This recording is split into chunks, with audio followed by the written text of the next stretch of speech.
morning, Year 1 and 2. It's Miss Hawkes with your next phonics session. Can you believe it's May already? So we're going to start this morning with our tricky word right again.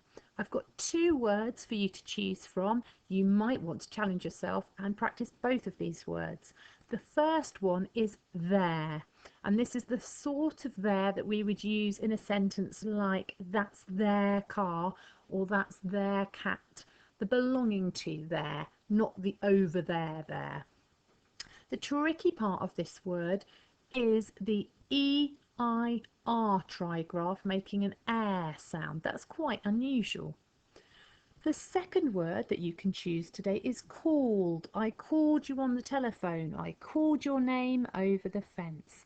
Choose which one that you want to practice and then see how many times you can write it in that 1 minute. Don't forget to pause me. Well done. I hope you managed to practice that word lots and lots and lots.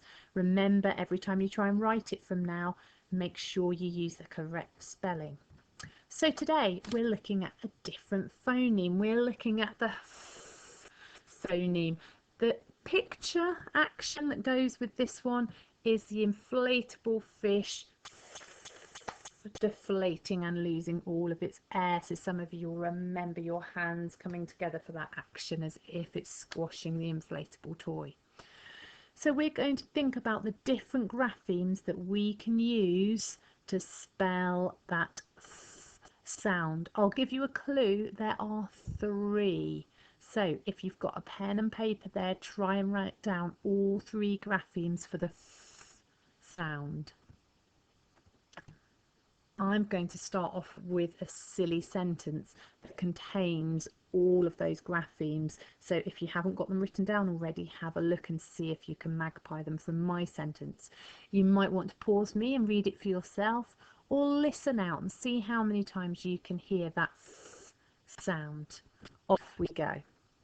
Frankie the dolphin huffed and puffed because he was the fastest fish in the sea. How many sounds did you count? See, I think I've highlighted them all. 1, 2, 3, 4, 5, 6. Did you get them all? And most importantly, did you find the 3 graphemes? Here we go. Here's our family. We have got the letter F all on its own, the letters P and H working as a digraph to make that F sound, or the double F working as a digraph to make that F sound. And here are some examples of when we might use them.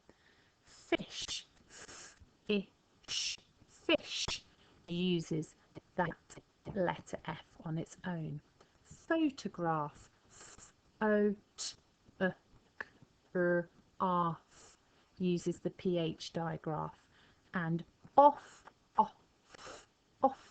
uses the double F digraph. I wonder if you can guess, or if you know, which graphemes you should choose for these words. I've got 3 words for you. Each one of them uses one of these graphemes. The first word is sniff. Sniff. Sniff. I like to sniff the flowers in the garden. The next word is elephant.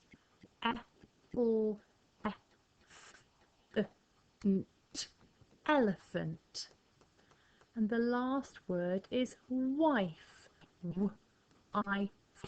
Wife. They are husband and wife.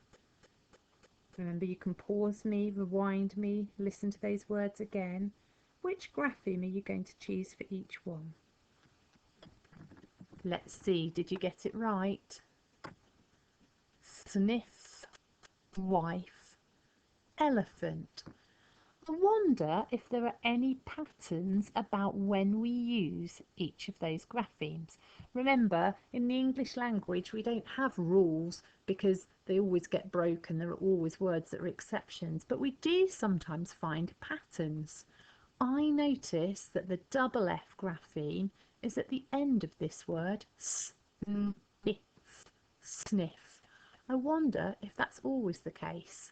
This week, when you're doing your reading, have a look out for any f sounds. See if you can see which graphemes are making them and see if you can notice any patterns about when we use them. Have a brilliant week, and I will talk to you again soon for our next phonics session. Bye bye.